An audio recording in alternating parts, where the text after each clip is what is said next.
প্রিয় দর্শক, আশা করি আপনারা সকলে ভালো আছেন। আপনাদের সকলকে আমাদের অন্ধকার সংলাপ চ্যানেলে স্বাগত। শুরু হচ্ছে রেলগেট মার্ডার কেস পার্ট 1। বসে পড়ুন, কারণ রহস্য এবার সামনে আসবে ধোঁয়া আর ধাঁধায়। আজকে আমরা আলোচনা করছি ভৌশিক ও মাঞ্চুর রহস্যময় রেলগেট কেস গল্পটার কিছু অংশ নিয়ে। মানে আমাদের কাছে যে বর্ণনাটা আছে সেখানে একজন অদ্ভুত, একটু অন্যরকম গোয়েন্দা ভৌশিক আর তার সঙ্গী কুকুর মাঞ্চু। দারুণ একটা জুটি, তাই না? হ্যাঁ, একদম। আর ওরা নেমেছে এক রোমাঞ্চকর তদন্তে। আমাদের আজকের লক্ষ্য কিন্তু শুধু ঘটনাটা বলা নয়, আমরা চেষ্টা করব গল্পের মূল রহস্যটা ধরতে, মানে তদন্তের গুরুত্বপূর্ণ মোড়গুলো একটু বিশ্লেষণ করতে। আর ভৌশিকের ওই অদ্ভুত পদ্ধতিগুলো, হ্যাঁ, ওগুলো কিভাবে কাজ করে সেটাও বোঝার চেষ্টা করব। দেখা যাক সাধারণ তথ্যের আড়ালে কি আছে। দারুণ। আচ্ছা, গল্পটা শুরু হচ্ছে কিন্তু খুব অদ্ভুতভাবে। গঙ্গার ধারে বসে আছেন ভৌশিক, হ্যাঁ, পরনে ফাটা লুঙ্গি, চোখে বেশ মোটা চশমা, হাতে আবার একটা নোটবুক। আর নোটবুকের লেখাটাও তো কম অদ্ভুত নয়। ঠিক, খুনির পায়ে 4 আঙুল, পঞ্চমটা কোথায়? মানে শুরুতেই একটা ধাঁধা। একদম এইরকম একটা আবহের মধ্যেই ফোনটা আসে। হ্যাঁ, এসআই প্রদীপ দত্তের ফোন। হ্যাঁ, হ্যালো, আমি এসআই প্রদীপ দত্ত বলছি। আপনাকে একটা রেলগেটের মার্ডার কেসের জন্য ফোন করা হয়েছে। সবাই বলে নাকি আপনি পাগল, কিন্তু আমার আপনার উপর দৃঢ় বিশ্বাস আছে। আপনি পারবেন এবং করে দেখাবেন। মাঞ্চু মাঞ্চু উঠ, একটা ফোন এসেছিল, একটা খুনের সলভ করতে হবে। তুই তো জানিস, খুন যেখানে কৌতূহলও সেখানে। রেলগেটের কাছে একটা রহস্যজনক মৃত্যু, এখান থেকেই কেসটা শুরু। আচ্ছা, ঘটনাস্থলে পৌঁছে কি দেখা গেল? রেলগেটের পাশে গিরিধারী সাহার দেহ, তাই তো? হ্যাঁ, আর একটা ইন্টারেস্টিং জিনিস হলো ওনার হাতে একটা ঘড়ি ছিল, যেটা থেমে আছে 2:17 মিনিটে। ঠিক, কিন্তু এলাকার লোকজনের মতে ট্রেন তো যায় রাত 2:30টায়, মানে 2:30-এ। ও, তার মানে তার মানে ভৌশিক প্রায় সাথে সাথেই বুঝে যায় এটা দুর্ঘটনা নয়, খুন। ট্রেন আসার আগেই ঘটনাটা ঘটে গেছে। এই যে এত দ্রুত সিদ্ধান্তে আসা, এটা কি শুধু পর্যবেক্ষণ নাকি ওর ওই যাকে বলে ইনটিউশন? আমার মনে হয় দুটোই। তবে এখানেই গল্পের আর একটা দারুণ দিক সামনে আসে। কোনটা?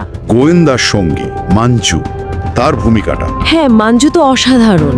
ভৌশিক ইশারা করতেই মাঞ্চু গন্ধ শুকতে শুরু করে, আর ঝোপের ভেতর থেকে কি বের করে আনে? এক জোড়া জুতো, যার এক পাটিতে রক্তের দাগ।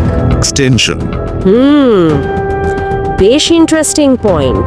মনে হয় যেন ভৌশিক যা ভাবছে মাঞ্চু সেটাই কাজে করে দেখাচ্ছে। ঠিক।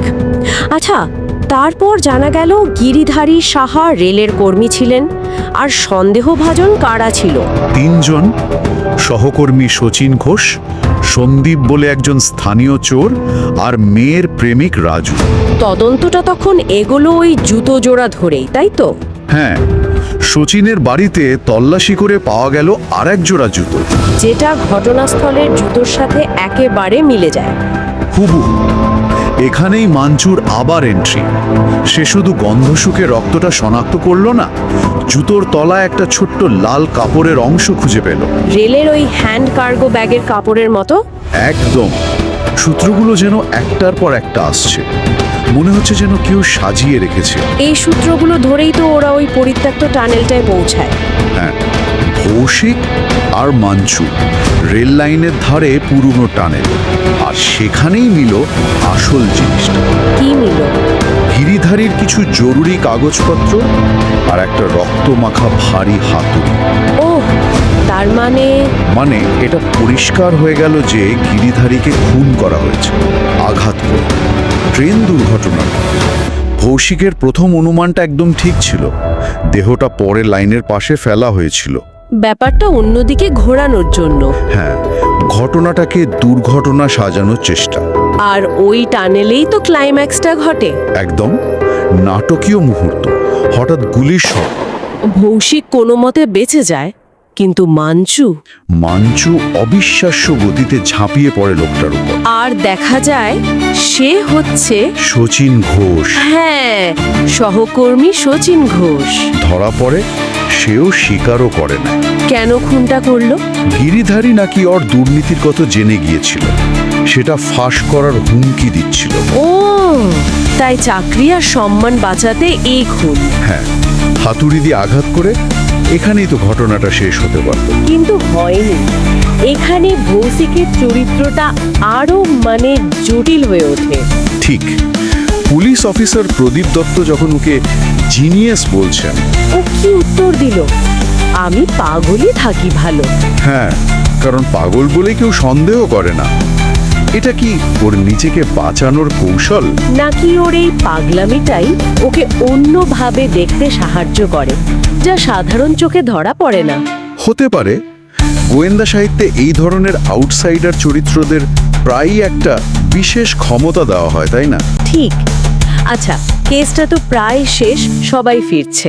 তখনই আবার মাঞ্চু, সে হঠাৎ ছুটে গেল পাশে দাঁড়ানো একটা পুরনো রেল কামরার দিকে। অব্যবহৃত কামরা। হ্যাঁ, আর তার ভেতরে পাওয়া গেল একটা ছোট্ট চিরকুট। চিরকুট, তাতে কি লেখা ছিল? লেখা ছিল, এই খুনটা ছিল পরীক্ষা, আমি আবার আসব, তোমার প্রতিদ্বন্দ্বী কে? কে কে কে? সেটাই তো রহস্য। ভৌশিক চিরকুটটা হাতে নিয়ে শুধু বলল, মাঞ্চু, এবার শুরু হবে আসল খেলা। বা সাংঘাতিক মোড় তো। হ্যাঁ, মানে শচীনের ধরা পড়ায় রেলগেট কেসটার একটা সমাধান হলো বটে, কিন্তু ওই কের চিরকুটটা পুরো ব্যাপারটাকে একটা অন্য লেভেলে নিয়ে গেল। তার মানে এটা আর একটা সাধারণ খুনের ঘটনা রইল না। না, মনে হচ্ছে এটা কোনো বড় প্ল্যানের অংশ, একটা পরীক্ষা। এই কে লোকটা কে? তার উদ্দেশ্যই বা কি? হয়তো শচীনের খুনটা ওর কোনো চালের অংশ ছিল মাত্র। গল্পটা যেখানে শেষ হচ্ছে, সেখান থেকেই যেন আসল রহস্যটা শুরু হচ্ছে। সত্যি, যা মনে হচ্ছে শেষ, সেটাই হয়তো আরো গভীর কোনো খেলার শুরু। এই ঘটনাটা আমাদের ভাবায় কিন্তু, জগতের সব রহস্যের কি সমাধান হয়? নাকি একটা রহস্য সমাধান করতে গিয়ে আমরা আর একটা বড় রহস্যের দরজায় পৌঁছে যাই? আর ভৌশিক, তার এই অদ্ভুত প্রতিভা কি পারবে এই নতুন অদৃশ্য প্রতিপক্ষ কে এর মোকাবিলা করতে? সেটাই, এই প্রশ্নগুলোই হয়তো আমাদের জন্য রইল ভাবার মতো বিষয়।